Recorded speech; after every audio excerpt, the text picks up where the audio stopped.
Let's go. Good morning, everybody. Where'd y'all go? Is this like vacation week or something? What's going on out there? Oh, it is. Yeah, I know. But guess who's here and not where everybody else went? This guy, okay? And you get to hear something pretty cool. So we're going to start something new this morning from the book of Daniel. Yeah, I know. You're like, oh, that's interesting. He never says that name. Well, we are this morning, and we're going to talk about what I call 6 real tests. 6 real tests we're going to look at in the book of Daniel, the account of the life of Daniel, a young man who was basically kidnapped from his homeland somewhere around the 600 BC mark. Okay, it's quite a while ago. But there are 6 very real tests that you can see in the life of Daniel that although you may never go through Daniel's circumstances, as a believer, you will definitely receive these tests, have received these tests, even if you didn't know it, and definitely going forward sometime in the future, you will find yourself faced with these dilemmas. And so this morning we're going to look at something in chapter 1. This is our first assignment. Chapter 1, we're going to look at integrity. Now, what is integrity? Well, I'll tell you what, PJ, it's good. That's what it is. Integrity is good. No, come on. Let's be a little bit more specific. What is integrity? Well, it's not that hard, but it's just not something we talk about all the time, is it? It's just simply living what you say you believe. Being on the inside what you purport to be on the outside. Truth in action, right? Simple. And we think integrity is a good thing, but to be fair, we don't really spend a lot of time thinking about our integrity most of the time, right? It's really not that exciting, like, oh, look at the integrity on that guy. Like nobody, it's just not a really like sexy word, like integrity. Okay, we have other things that we like to think about more. But I'll tell you what, you know this, when someone you know doesn't have integrity, you really notice, don't you? Oh yeah. I listened to this podcaster, and I'll just paraphrase what he says. His name's Carey Nieuwhof. He says, no one hires you for your integrity, but they sure will fire you for a lack of it. Your integrity isn't going to excite you or excite people, but if it's not there, oh boy. The nature of someone with no integrity is that you can't count on them to be later what supposedly they are today. Sure, they're a certain way now. It's sunny, they're loyal, they're faithful or whatever, but what about when it rains? Right? Do they just become somebody completely different? What about with a little peer pressure? Will they be faithful then? Oh, well, that's different. What about when nobody's looking? What about when everybody's looking? What about when it's not popular? What about when big money is involved? Are they loyal then? Are they truthful then? Are they generous then? If the answer is no, it's very hard to have a relationship with that person. You can't trust them. Plain and simple. And as maddening as it is to deal with someone who has a lack of integrity, we should all ask ourselves at this point, do I have it? Right? And how would I know? How do you know if you have integrity? Do you even think about it? What's cool about the account of Daniel is in this first chapter, there's actually a very obvious answer. And it's so big and obvious. It's not even hard to comprehend, but it's just so big and blatant. It's kind of like there's an elephant in a room when you walk in that's so big you don't even see it. And it's hard to understand how it even personally applies. I hope to help you with that. So, the Daniel account picks up when the kingdom of Judah, which is not all of Israel. Israel's actually been split up at this point because Israel's been kind of disloyal to God, and so the kingdom has been broken up into pieces, and God's kind of taken his hand away from that and just let some things happen so that people have the chance to get real about things. And so we're at a place where the king of Babylon has actually attacked the kingdom of Judah and defeated them. And what happens in Babylon, or happens in this part of the world, is when Babylon, attacks you and defeats you, they're not looking to eradicate you for all time. They're looking to put you on the tax rolls because they want wealth. They're going to harness this power of labor and people and commerce so that they can build up wealth for themselves. That was Babylon, that was their MO. And so, where we find Daniel, the kingdom of Judah has already been attacked and defeated, and Nebuchadnezzar, there's a great name, has been paying tribute for a few years. And then after a few years, he just decides, you know what? Nah, I think we're done with that. I don't think we need to do that anymore. And so, where we find Daniel, in the 3rd year of the reign of Jehoiakim, king of Judah, Nebuchadnezzar, king of Babylon, came to Jerusalem and besieged it. And the Lord delivered Jehoiakim, king of Judah, into his hand. If you guys aren't going to pay up, we're going to break you up. That's how it works. And so they go in, and they basically take everybody in Jerusalem, the capital city, and they say, you know what? No more Jerusalem. Naughty. And so we're kidnapping you all, we're taking you to foreign places, we're splitting you all up so that we don't have this to deal with anymore. And it's written that the king ordered Ashpenaz, what a name, chief of his court officials, to bring in some of the Israelites from the royal family and the nobility, young men without any physical defect, handsome, showing aptitude for every kind of learning, well-informed, quick to understand, and qualified to serve in the king's palace. He was to teach them the language and literature of the Babylonians. The king assigned them a daily amount of food and wine from the king's table. They were to be trained for 3 years, and after that they were to enter the king's service. Some of you guys are like, hey, they're kind of like me, right? Like, I'm handsome and well and all this and informed and apt. I got all that. This could be me. You're right, it could be you. Don't look sideways for guidance on that, okay?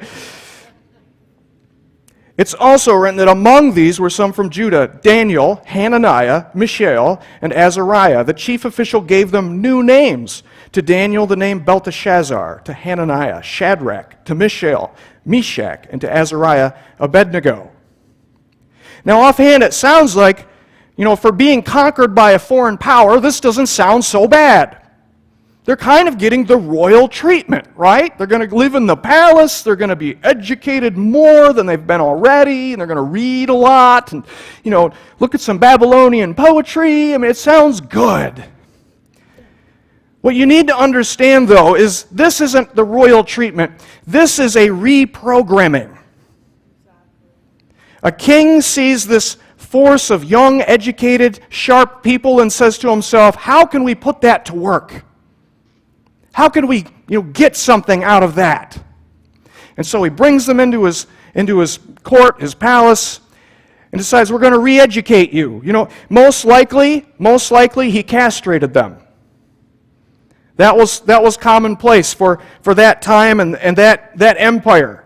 It was typical. You bring men in as servants to work in your palace. You need to make sure they don't get any aspirations for the ladies in your harem, and you can erase whatever aspirations they had personally of building a life with someone, of having a family, of having a lineage. It will just end that. They would learn Babylonian culture, the literature. Over time, they might come to appreciate it and even be influenced by it. They'd get used to the luxury of eating the royal food all the time. They might even come to be thankful, grateful to this king.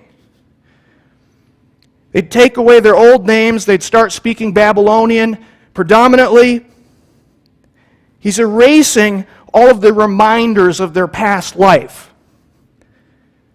The thinking is you change all their circumstances on the outside, and who they are on the inside will just fall in line. Right? Now, a part of you goes, no. But does that really work? I'm going to tell you the truth. This is painful to imagine. For most people, it does. For most people, if you change their circumstances severely and subject them to things and influence them and change their, what's in front of them and their opportunities, most people bend and become different. Except this Daniel is not most people. And that's why we need to pay attention to him. He's not most people. In fact, we're told Daniel resolved not to defile himself with the royal food and wine. That's interesting. And he asked the chief official for permission not to defile himself this way. So he looked at the royal food and wine and says, I can't eat what you eat. Well, you guys did all this stuff and took me out of my home, destroyed my religious system and all that stuff, and you've defiled me, and you've done all that. But here's this thing that I have in my power to eat or not to eat. I can't eat what you eat.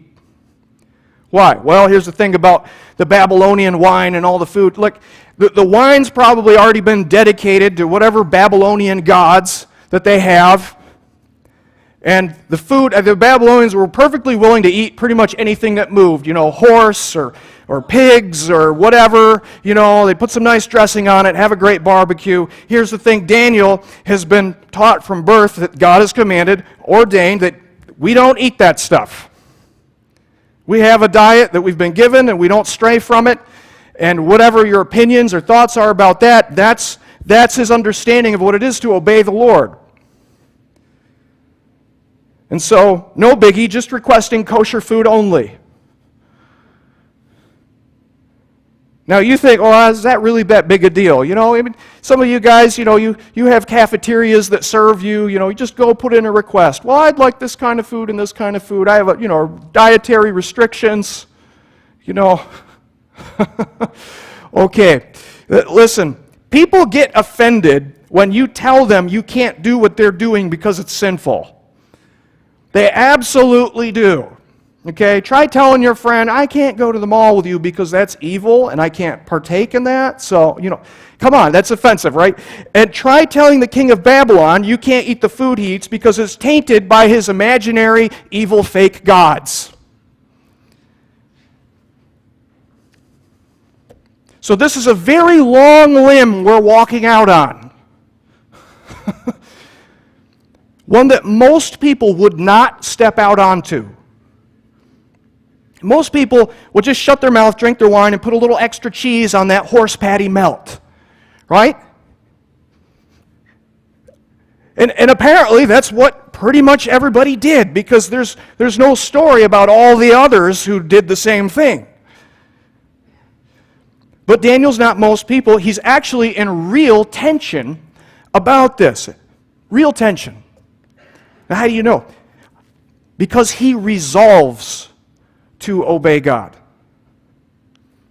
He resolves. You don't resolve to do easy things, do you? That doesn't need a resolution. I'm gonna wear shoes today. That's not a resolution. You resolve to do things that you're torn about. You resolve to do things where you're pulled in two different directions and you finally say, you know what, I've got to go this way. That's a resolution. You know that sensation, don't you? I do. Right? The pull of your surroundings versus the pull of what you supposedly believe.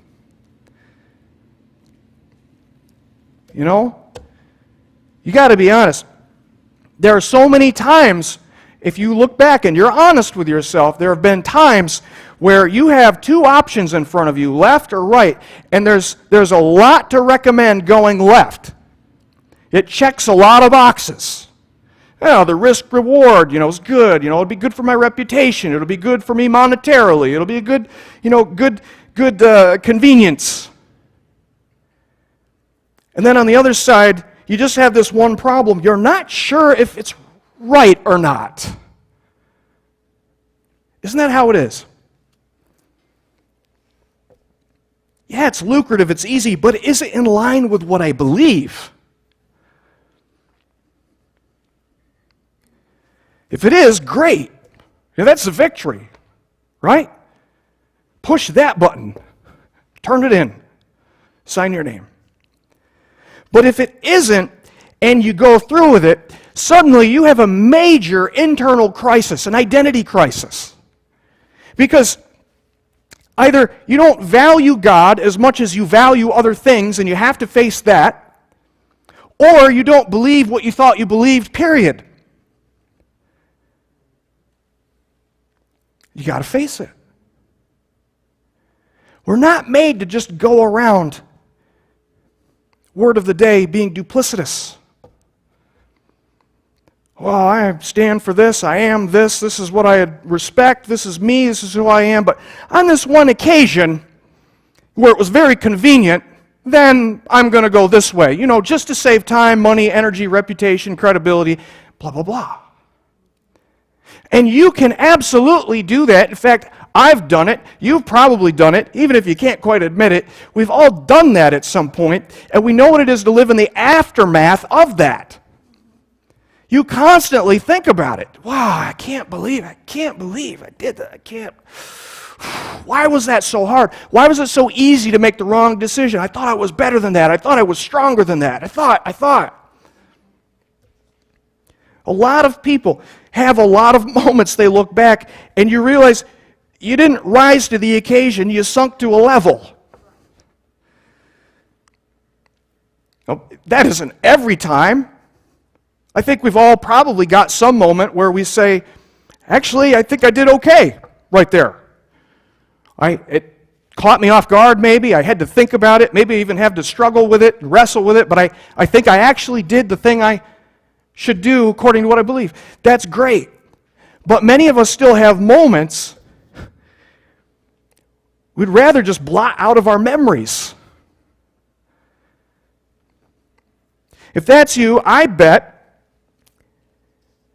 that you'd do anything you could to just kind of blot that entire time slot out of your life. If you could just kind of like push a button, click on something or other, you could just make that whole time period just go away. You'd probably do it. Am I wrong? Oh, it's quiet in here. I don't know. I think I'm probably right. It scared me. You probably come to resent the entire situation. You may even come to resent the people that contributed to it. Well, if I hadn't been around those guys, I would have, come up to the occasion. If I hadn't done so and so, if I hadn't been so tired, if people hadn't pushed me so much, if this hadn't happened, it would have been different. But the truth is we shouldn't resent that time. Because the truth, and you've got to take this home with you, is that there is no way to know your integrity without a test. There isn't. As bad as you may feel, as much shame as the memory may bring up, don't blot out the memory of the test. Don't write off your test results. That's what most people do. I was extra moody because of blah, blah, blah. People were being ridiculous. But the truth is, and people probably were ridiculous. People probably were dishonest. People probably were stressful. The events were impossible. Those things can all be true, and at the same time, what came out of you came from the inside, not the outside. It was already there. But you've got to hear this. It's actually God's grace for you to see where you really were in a moment of time. And it's not so you could just feel like garbage off and on the rest of your life. That's not why Jesus does it. Jesus didn't come for judgment, did he? Right? I came here to what? Save, to seek and save the lost. That they might have light, find their way. Translate it any way you want to. It's not so you can just feel like trash every time you remember, I can't believe I did that thing. No. It's so that you can invite God to work on the weakest parts of your life and to make you strong. It's your opportunity to experience a major gain in peace. If we're just willing to face the results of our tests. So much can happen. What an exchange that you can have with God. When you just look at it for what it is. Wow, this is what happened when I came under pressure. This is who I really am. And honestly, you probably don't think about it in those terms. You probably didn't even realize it was a test when it was happening. There may not have even been time, right? I mean, some things happen so quickly, you don't stand around going, I wonder if this is a test to reveal who I really am inside. I mean, people don't do that, even if it's what it is. But now is a great time to take stock, right? Let some of those memories bubble up a little bit. That time, I did the thing when I shouldn't have done the thing. I thought nobody was looking, and they were looking. Or, I did that just so people would look at me and go, ooh, ah, and really it wasn't the genuine me inside. You have all these lists. It's your opportunity to see something that's weak, face it, and then do what's necessary to become strong. So that when a test comes again, it gets better. And you become different. Don't miss the opportunity to gain peace by embracing the results of your tests. It's not meant to become this long-lost memory that you try to pretend it never happened. Oh. And that's tempting. That's absolutely tempting. I could probably come up with 50 things I don't want anybody to ever imagine that I ever did. Okay. But if I don't face those things myself,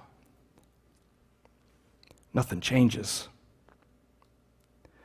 And so much worse than the feeling of shame about confronting the real you in action is the feeling of never making any headway, and the feeling that I'm just the same now as I ever was back then and nothing has changed since. That's a killer. That's a killer. And aside from the opportunity to actually make a gain in peace and wisdom and strength, there's another opportunity that we miss if we don't face the results. Daniel's story brings this out. When Daniel approaches the chief official to ask that permission to eat other stuff, we're told that God actually gives Daniel a favor with this man. He actually wishes that he could help him, wants to, but he's afraid, as he should be.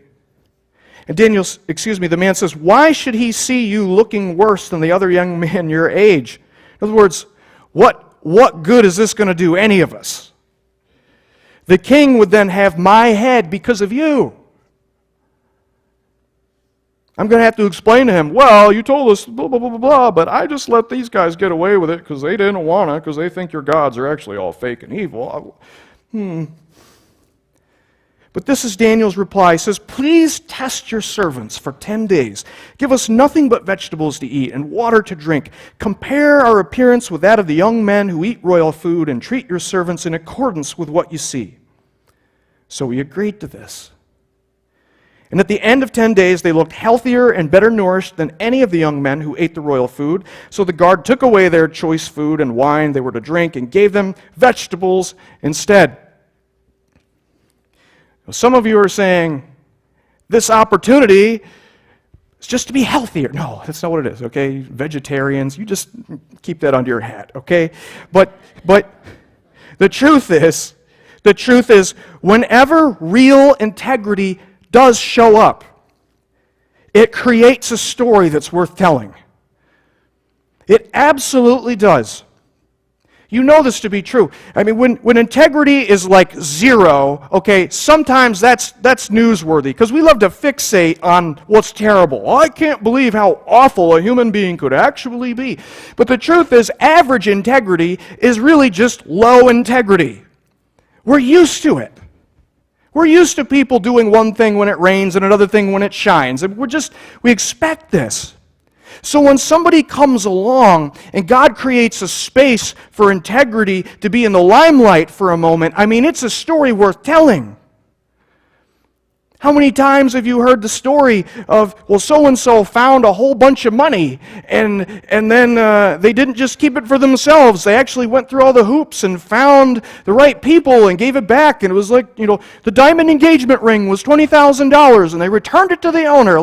And you know what? It makes the news because we're like, wow, I don't know if I would have done that. That's the power of integrity. We're blown away when somebody actually shows that they're made of what they admire. But it never happens without the test. Somebody stands their ground at risk for no personal gain while nobody's looking, maybe while everybody's looking. People pay attention. They absolutely do. All eyes are on it. And it may actually, get this, sometimes it makes people mad. You're like, how could that be? It does. It does. When you stand on your ground and say, as easy as it would be for me to bow down, I'm not going to do this, I have to do this. Sometimes people get very mad. Sometimes people get suspicious. It may actually cause you some trouble. It may cost you some money. It may scare people or confuse people around you. Or it may just interest them. Like, spectators at a ball game. But the reason it garners so much attention is because people are just kind of on the sidelines and they can't fathom how could a person have that much confidence in someone they can't see. I don't get it. I don't get it.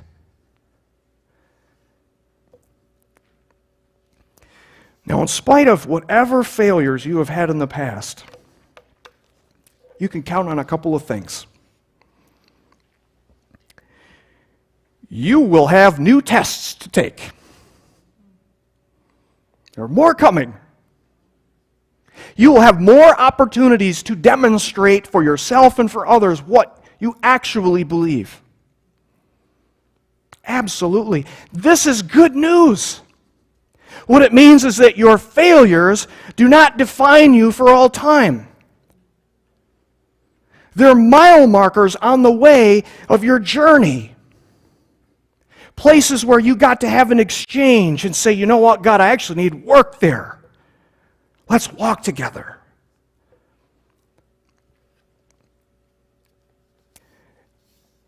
And I also will tell you that those opportunities are so much bigger than you think.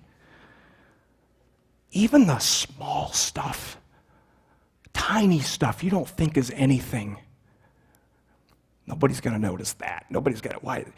We tend to think that when it comes to, showing ourselves strong and becoming stronger, it's got to be this epic thing, like I showed up in front of the courts and I said, no, I will not yield to something or other, and there's media coverage and God gets all the glory. That can totally happen, by the way, but it's just as powerful to the individuals in your life, the small things that seem insignificant. I remember one time, I don't even think my dad really cared, honestly. I mean, I didn't think he did.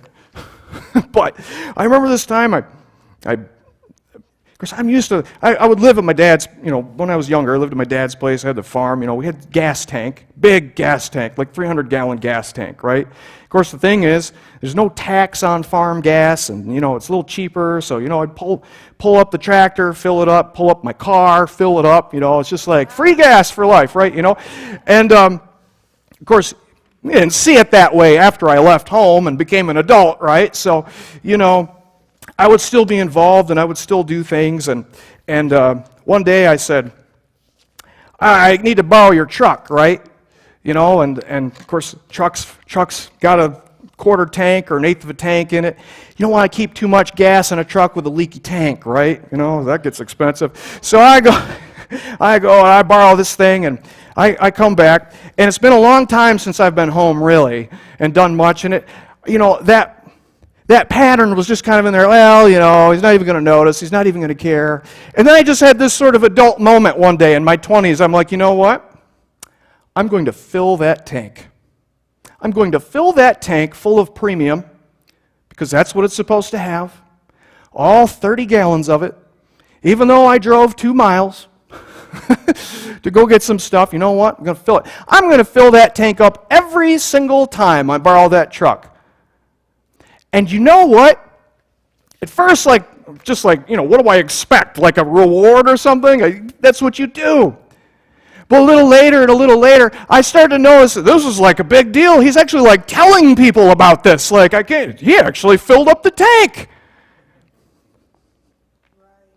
Unbelievable, right? I'd have thought he would think I didn't even notice. I'm like, no, we're going to fill it. I think of that as like stupid little stuff, but it's not stupid and it's not little. It's small things, medium things, big attention, small attention. The people in your life don't need magnificent, sizable things of grandeur. They just need to see a glimpse of you being who you actually stand for. And you will have many more opportunities. But the truth is, you won't make good on very many of them unless you're willing to face the results of the past and let it prepare you for the future. We're going to take communion this morning together. Of course, I always tell people, don't take communion lightly. If you're not sure quite what the meaning of communion is, we'd actually ask you not to participate. If you don't really feel confident that this is something you should do, we totally ask you, just sit there. Nobody's going to draw attention to you. Nobody's going to bug you or anything like that. Communion is for those who are confident of what Jesus has done for them on the cross and asked for forgiveness with repentance and made a decision to enter the family of God and become a child, become a student of Christ. As we take communion this morning, I just want you to focus in on one thing. That the Lord himself came here as a man, allowed himself to experience death so that a different story could be told about your life than most people. That's your destiny. A selfish person who became strong when they faced their failure. A dishonest person who became strong when they faced their failure. A proud person, a vain person, an obnoxious person who became strong when they decided to face the results of their tests for what they were. And invite God into their lives to say, you know what, I cannot accept this. Will you close in the gap with me? Forgive me, Father.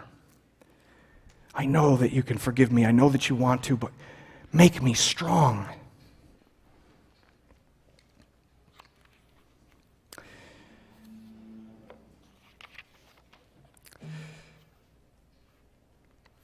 I'm going to ask the team to sing a song called The Stand this morning. I'm just inviting you to listen in, meditate on it, and we'll take communion together.